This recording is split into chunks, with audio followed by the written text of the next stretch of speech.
हा वीक महाराष्ट्र शासन जे आहे ते रक्तदान वीक म्हणून साजरा करत आहे. आमच्या बऱ्याचशा जिल्हा परिषदेमार्फत आरोग्य विभागामार्फत सुद्धा रक्तदान शिबिराचं आयोजन करण्यात येत आहे.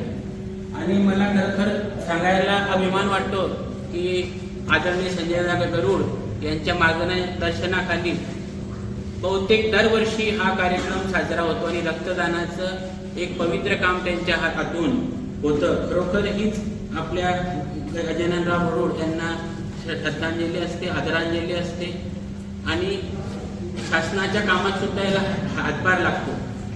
जवळपास आपल्या नंदुरबार किंवा नाशिक रिजनमध्ये जवळजवळ 41,000 रुग्ण सिकल सेल किंवा थॅलेसेमिया यांनी पीडित असतात.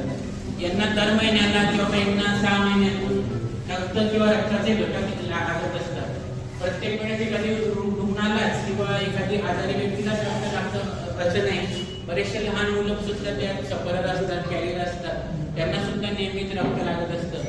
तर आरोग्य विभागाच्या वतीने सुद्धा आम्हाला याचं नेहमी हातभार लागतो.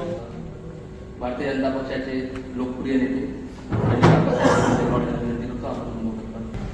व्याख्यानमाला असेल आणि सुरुवातीचा आज रक्तदान शिबिर आणि हा परंपरागत दादांनी अविरतपणे हा कार्यक्रम सुरू ठेवला आहे.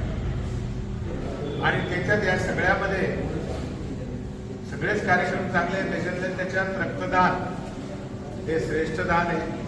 या रक्तदानामुळे अनेक लोकांचे प्राण जीव वाचू शकतात. आलेले सिव्हिल हॉस्पिटलची टीम, आदरणीय मॅडम, सर्व त्यांचा स्टाफ, या सर्वांचं रक्तदात्याचं सगळ्यांचं स्वागत करतो. डॉक्टर साहेब आम्ही दरवर्षी सिव्हिलला रक्त देतो. मध्ये आम्ही खाजगी यांनाही दिलं, पण प्रत्येक वेळेस सिव्हिलला आमचं प्राधान्य असतं.